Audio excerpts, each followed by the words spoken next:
தமிழ்நாட்டு மாணவர்களுக்கு மடிக்கணினி வழங்கும் திட்டத்தை திமுக அரசு நிறுத்தியதாக குற்றம் சாட்டிய எதிர்க்கட்சித் தலைவர் எடப்பாடி பழனிசாமிக்கு முதலமைச்சர் மு.க.ஸ்டாலின் ஆதாரத்துடன் பதிலடி கொடுத்துள்ளார். அவர்களின் பேட்டிகளை தற்போது காணலாம்.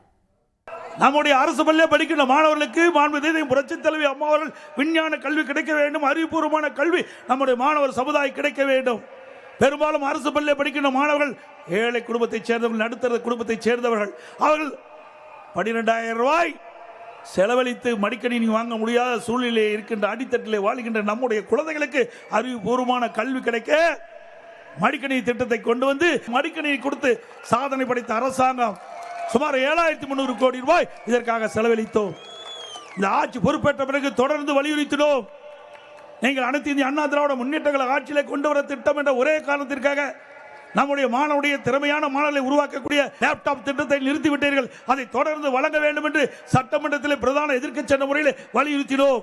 2019 ஆண்டு பழனிசாமி அவர்கள்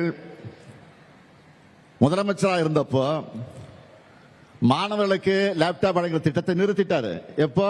2019 ஆண்டு நிறுத்திட்டார். அப்ப அதுவும் சிஏஜி அறிக்கை என்ன சொல்லிச்சு தெரியுமா? 68 கோடி ரூபாய் மதிப்பில் வாங்கப்பட்ட 55,000 லேப்டாப்புகளை வீணடிச்சுட்டாங்கன்னு சிஏஜி அறிக்கையில வெட்ட வெளிச்சமாக சொன்னாங்க. அதிலே வெளியிடப்பட்டிருக்கு.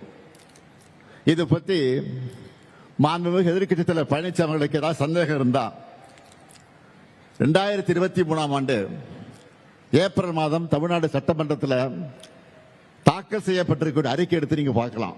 ஆதாரமா இருக்கு. உடனுக்குடன் செய்திகளை தெரிந்து கொள்ள சன் நியூஸ் பெல் ஐகானை கிளிக் பண்ணுங்க.